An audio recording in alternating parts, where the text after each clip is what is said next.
Hello అండి. Hi.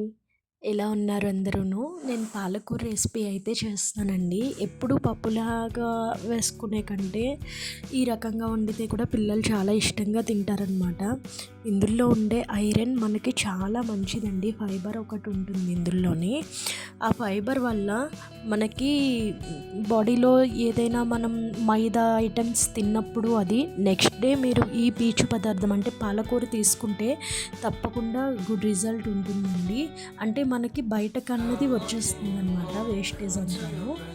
So ఈ recipe కోసం నేనైతే టమాటాని యూస్ చేసి చేస్తానండి. ఎప్పుడూ పెసరపప్పుతో చేస్తాను నేను, కానీ ఇలాగైతే బాగుంటుంది కదా అని చెప్పి ఈ రకంగా ట్రై చేస్తాను. చూడండి, ఈ విధంగానే చేయండి. మీరు సాల్ట్ అన్నది చూసి వేసుకోండి. ఆకుకూరలో సాల్ట్ ఎక్కువైతే పడదనమాట. కొంచెం పోపు అయితే వేయించేసుకొని దాంట్లో కొద్దిగా ఉల్లిపాయలు, పచ్చిమిర్చి ఉంటే వేసుకోండి, మీ ఇష్టం అది. వేసుకున్న తర్వాత టమాటో కూడా వేసి బాగా మగ్గిన తర్వాత పసుపు వేసి మగ్గబెట్టుకోవాలి. ఆ తర్వాత శుభ్రంగా కడగాలండి ఆకుకూరని. కట్ చేసాక మాత్రం ఎప్పుడు కడగకండి, కట్ చేయకముందే కడుక్కోండి, ఎందుకంటే పోషకాలు వెళ్ళకుండా ఉంటాయి బయటకి. ఆ తర్వాత ఆకు మగ్గిన తర్వాత అప్పుడు సాల్ట్ వేయండి. దీంట్లోకి సాల్ట్ అయితే ఎక్కువ పడదండి ఆకుకూర దేనికైనా సరే. సో మీరు చూసి వేసుకోండి సాల్ట్ అన్నదైతేనే.